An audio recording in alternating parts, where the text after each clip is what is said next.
అన్యాయానికి గురవుతున్న వైసీపీ నాయకులకు కార్యకర్తలకు అండగా ఉండేందుకే డిజిటల్ బుక్ ను ప్రారంభించడం జరుగుతుందని కాకినాడ జిల్లా వైసీపీ అధ్యక్షులు దాడిశెట్టి రాజా పేర్కొన్నారు. కాకినాడలోని వైసీపీ కార్యాలయంలో ఏర్పాటు చేసిన మీడియా సమావేశంలో డిజిటల్ బుక్ ను ఆయన ఆవిష్కరించారు. ఈ సందర్భంగా దాడిశెట్టి రాజా మీడియాతో మాట్లాడారు.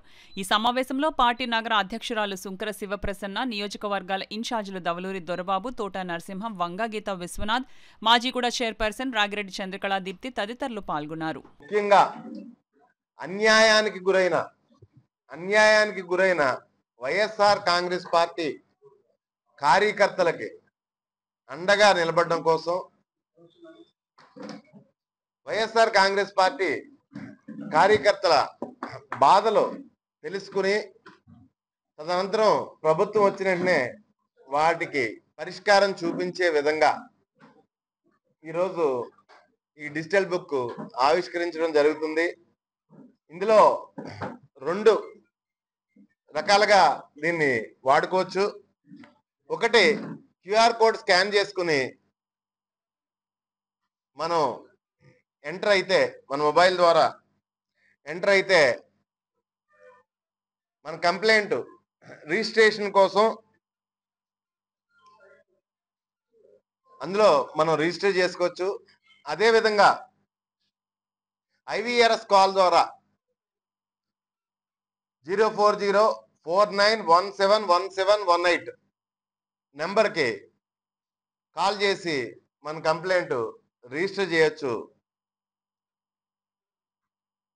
మరొకసారి అన్యాయానికి గురైన వైఎస్ఆర్ కాంగ్రెస్ పార్టీ కార్యకర్తల కోసమే ఈ కార్యక్రమం అని తెలియజేయడం అవుతుంది. అదేవిధంగా ఒక చిన్న ఎగ్జాంపుల్, నా నియోజకవర్గం తుని నియోజకవర్గంలో మరి ఎన్నికలు అయిపోయిన వెంటనే 1-2 నెలల వ్యవధిలో మరి ఒక నాయకుడు, వైఎస్ఆర్ కాంగ్రెస్ పార్టీ నాయకుడిని హత్య చేయడం జరిగింది.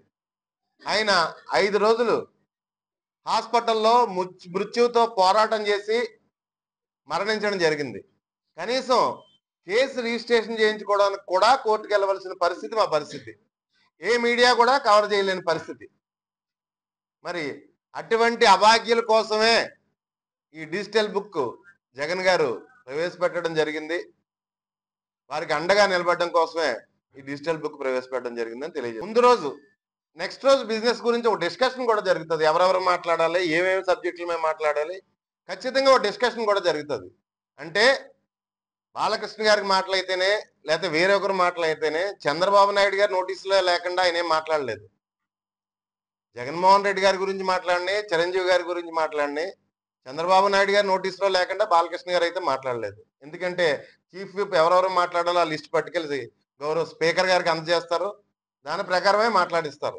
ఎప్పుడు అసెంబ్లీకి రాని బాలకృష్ణ గారు ప్రత్యేకంగా హైదరాబాద్ నుంచి వచ్చి మరి సభలో ఆ విధంగా మాట్లాడడం అన్నది ఏదో వాళ్ళకి వాళ్ళ పార్టీలో ఇంటర్నల్ గా, వాళ్ళ కూటమిలో ఇంటర్నల్ గా ఏ ఇబ్బందులు ఉండొచ్చు నేను భావిస్తున్నాను. ఏదో పంపకాల్లో తేడా కానీ, లేకపోతే పర్యావరణ విషయంలో వసూళ్ళలో తేడా కానీ, లేకపోతే మరి సీజ్ ద షిప్, మరి ఇక్కడ ఈ వసూళ్ళలో తేడాలు ఏమైనా పరుపచ్చులు వచ్చి ఉండొచ్చు.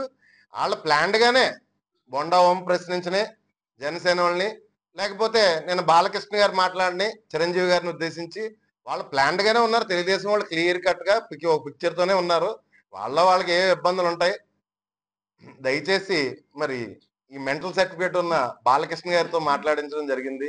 అంటే ఈ చంద్రబాబు నాయుడు గారు తెలివితేటలని నేను అనుకుంటున్నాను. ఎందుకంటే పిచ్చోడు ఏదో మాట్లాడాడని చెప్పేసి తేలిగ్గా తీసి పారేస్తారు. పిచ్చి మాటలు బాలకృష్ణ మాట్లాడాడంటే ఈ రాష్ట్ర ప్రజలు తేలిగ్గా తీసి పారేస్తారు. కానీ మీరు అనుకున్న అవుట్పుట్ అయితే మీరు వాళ్ళకి ఇవ్వగలిగారు. పవన్ కళ్యాణ్ గారికి అయితేనే, లేకపోతే చిరంజీవి గారికి అయితేనే. అదేవిధంగా మరి కాకినాడ జిల్లా కాబట్టి చిరంజీవి మెగా ఫ్యామిలీ హీరోలకి అయితేనే మరి వాళ్ళు ఈరోజు ఏమీ మాట్లాడలేని పరిస్థితి. చిరంజీవి గారే బయటకు వచ్చి మాట్లాడారు. జగన్మోహన్ రెడ్డి గారు మమ్మల్ని చాలా గౌరవంగా చూస్తున్నారు, మమ్మల్ని చాలా గౌరవం ఇచ్చారు, మాకు భోజనం పెట్టారు, మా సమస్యలు విన్నారు, అవి పరిష్కారం చేశారని చిరంజీవి గారే మాట్లాడారు. కాకపోతే చిరంజీవి గారు పెద్ద మనిషి, ఒక మాట అయితే చెప్తున్నాను, ఇది గతంలో వైఎస్ జగన్మోహన్ రెడ్డి గారి మీద బురద జల్లి టైంలో, మీ తమ్ముడు బురద జల్లి టైంలో ఈ విధంగా స్పందించి ఉంటే బాగుండని చెప్పేసి నాకు అనిపించింది. మీరు పెద్దవారు కాబట్టి మీకు చెప్తున్నాను.